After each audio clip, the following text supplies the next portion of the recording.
Salam pemirsa, jumpa lagi di channel Mata Ketiga. Terima kasih untuk Anda pemirsa setia yang mengikuti dan menonton inspirasi Mata Ketiga. Mata Ketiga akan membawa Anda memandang dunia. Datuk Anthony Cheng di AC yang secara akurat meramalkan wabah global dan krisis lain pada tahun 2020, baru-baru ini kembali membuat ramalan terhadap 15 peristiwa yang bakal terjadi pada tahun 2021, tahun Kengci dalam almanak Tiongkok kuno yang muncul dalam siklus 60 tahun. Dia memprediksikan konflik atau perang antar negara lebih mudah terjadi lantaran dampak dari epidemi yang semakin serius dan sejumlah bencana yang lebih besar kemungkinan terjadi pada paruh kedua tahun 2021. DAC yang pada bulan Oktober tahun lalu menghadiri forum metafisika telah membagikan ramalannya tentang situasi dunia tahun 2020 dan membeberkan contoh-contoh bencana yang terjadi pada tahun-tahun Kengci. Ia mengatakan bahwa tahun 2020 juga menjadi tahun yang penuh bencana alam, kelaparan, dan krisis. Pada kesempatan ini, Mata Ketiga akan membahas sejenak tentang ramalan dari Datuk yang berasal dari Malaysia. Baru-baru ini Datuk Anthony Cheng di AC kembali membagikan ramalannya tahun 2021 melalui saluran YouTube-nya.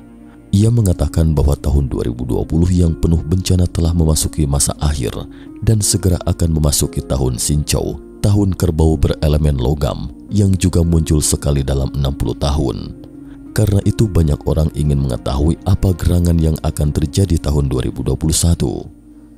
Ia mengungkapkan, Sin, tahun langit dalam elemen termasuk logam, sedangkan Chau, tahun bumi, termasuk elemen tanah.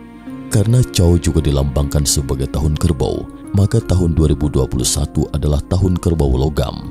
Karena tanah menghasilkan logam, pada tahun 2021 merupakan tahun kemakmuran atau kejayaan bagi elemen logam. Namun apakah tahun 2021 akan berjalan semulus itu? DAC dalam ramalannya menyebutkan bahwa akibat terkena dampak serius dari epidemi komunis Tiongkok COVID-19, menyebabkan setiap negara hanya peduli pada kepentingan ekonomi dan mata pencaharian masyarakatnya sendiri, sehingga muncul lebih banyak kecurigaan antar negara, menurunnya kepercayaan dan tindakan yang mengabaikan moral, komitmen dan perjanjian tidak lagi dipatuhi, tidak peduli terhadap kepentingannya. Oleh sebab itu lebih rentan terhadap konflik atau perang. Pada saat yang sama, DAC juga membeberkan peristiwa-peristiwa besar yang pernah terjadi pada tahun-tahun Sincau di masa lampau. Insiden Playa Kiron invasi Teluk Babi yang terjadi pada tahun Sincau 60 tahun lampau, yakni tahun 1961, telah memicu lonjakan sentimen anti-Kuba di Amerika Serikat. Amerika Serikat yang saat itu diporak-porandakan oleh badai Esther, menyebabkan sejumlah besar kegagalan panen pertanian dan bencana banjir. Tahun itu juga terjadi banyak kecelakaan udara yang menelan sejumlah korban. Akhirnya terjadi perang dingin antara Amerika Serikat dengan Uni Soviet yang menyebabkan pembangunan tembok Berlin pada tahun 1961 dan terbelahnya ibu kota Berlin. 120 tahun silam, yakni tahun 1901, pemerintah Qing menandatangani perjanjian Sincau dengan aliansi 8 negara serta kewajiban membayar ganti rugi sebanyak 450 juta tel perak. Pada saat yang sama, aliansi 8 negara mengirim pasukan untuk menduduki kota-kota penting di Tiongkok, membuat wewenang kekuasaan Qing berkurang. Dan di tahun 1901 itu juga terjadi peristiwa jatuhnya pasar saham Wall Street untuk pertama kalinya pada abad ke-20. Akhirnya Presiden ke-25 Amerika Serikat, William McKinley, dibunuh di New York. Ia menjadi Presiden AS ketiga yang tewas karena pembunuhan. Pada tahun Sincau 1800 tahun yang lalu, yakni tahun 1841, Perang Cantu pertama antara Tiongkok dinasti Qing dengan Inggris meletus dari tahun 1840 hingga 1842.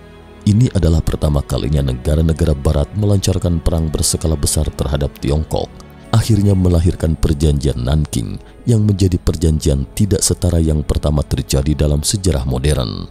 DAC mengatakan bahwa tahun 2021 memasuki heksagram San Huopi yang menyeratkan bahwa hutan yang tampak tumbuh lebat di atas gunung itu tidak akan berumur panjang karena akan dilalap api kebakaran, sehingga gunung menampakkan wajah aslinya. Karena heksagram pi ini mewakili fenomena yang tidak nyata, kepalsuan, penyamaran dan berumur tidak panjang. DIC juga menyinggung soal epidemi COVID-19. Dia mengatakan bahwa epidemi tidak akan hilang sepenuhnya, jadi manusia hanya bisa belajar untuk hidup bersama virus tersebut.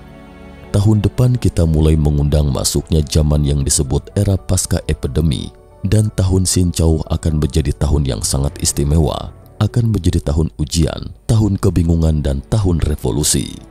Datuk Anthony Cheng mengatakan bahwa jika pemerintah di seluruh dunia melonggarkan kewaspadaan dalam mencegah penyebaran epidemi, kemudian menutup-nutupi banyak masalah serius, menunjukkan seolah-olah situasi cukup kondusif demi tujuan untuk menetralisir gejolak hati masyarakat, maka sejumlah bencana alam dan petaka buatan manusia dapat terjadi di paruh kedua tahun depan. Di bawah ini adalah ramalan DIC tentang 15 peristiwa yang bakal terjadi pada tahun 2021. 1. Virus tidak akan hilang. Ia akan hidup berdampingan dengan manusia. Virus akan terus bermutasi, meningkatkan infektivitas dengan menurunkan daya bunuhnya. Epidemi akan mereda setelah bulan Maret 2021, tapi karena vaksin belum tentu efektif, epidemi tidak akan hilang sepenuhnya. 2. Wabah yang menjakiti hewan diperkirakan akan menimbulkan gelombang kepanikan lainnya. Di antara hewan itu adalah kuda, sapi, domba, babi, anjing, dan ayam. 3. Antagonisme nasional, perang dingin, perang dagang, konfrontasi senjata antara banyak negara timbul akibat epidemi yang menjadikan kian sulitnya dalam mengatasi masalah mata pencaharian masyarakat. 4. Konfrontasi perang dingin multinasional akan menyebabkan negara besar menarik diri dari aliansi dan membuat organisasi internasional kehilangan makna. 5. Masalah sosial akan muncul silih berganti akibat dari banyak orang mengalami depresi dan psikologi antisosial untuk membalas dendam. 6. Jumlah masyarakat kelas ekonomi menengah akan menurun secara signifikan, kesenjangan antara kaya dan miskin dalam masyarakat melebar, dan hilangnya pengimbang ekonomi kelas yang dianggap penting. 7. Terorisme mungkin akan kembali merajalela bahkan melakukan pembantaian berskala besar. 8. Bencana terkait dunia penerbangan seperti kecelakaan pesawat besar. 9. Menemukan kembali benda yang hilang secara ajaib sehingga misterinya terkuak. 10. Gelombang penutupan bisnis yang disebabkan oleh epidemi belum mencapai puncaknya. Tahun 2021 mungkin ada lebih banyak penutupan perusahaan besar dan pemutusan hubungan kerja. 11. Diramalkan krisis ekonomi bakal terjadi. Bagi mereka yang berinvestasi harus ekstra hati-hati, terutama di paruh kedua tahun 2021. 12. Akibat pemanasan global, 2021 merupakan tahun menyambut datangnya 5 tahun terhangat. 13. Bencana alam tahun 2021 berhubungan erat dengan angin, berupa badai angin, tornado, topan, badai pasir, dan lainnya. 14. Tahun 2021 akan terjadi kelumpuhan sistem komputer yang meliputi seluruh dunia dan munculnya penyakit karena virus berjarak seabad. 15. Tahun 2021 akan menjadi tahun yang menyambut datangnya revolusi peradaban manusia yang lebih besar untuk mengubah hukum dan tatanan dunia yang sudah ada. Cukup sampai di sini ulasan mata ketiga episode kali ini. Jika Anda menyukai video ini, jangan lupa klik like, subscribe, dan share. Jangan lupa kunjungi selalu channel Mata Ketiga untuk mengetahui informasi tentang peristiwa misterius lainnya. Jika Anda punya usul dan pendapat, silahkan tinggalkan komentar. Terima kasih dan sampai jumpa lagi di episode berikutnya. Salam.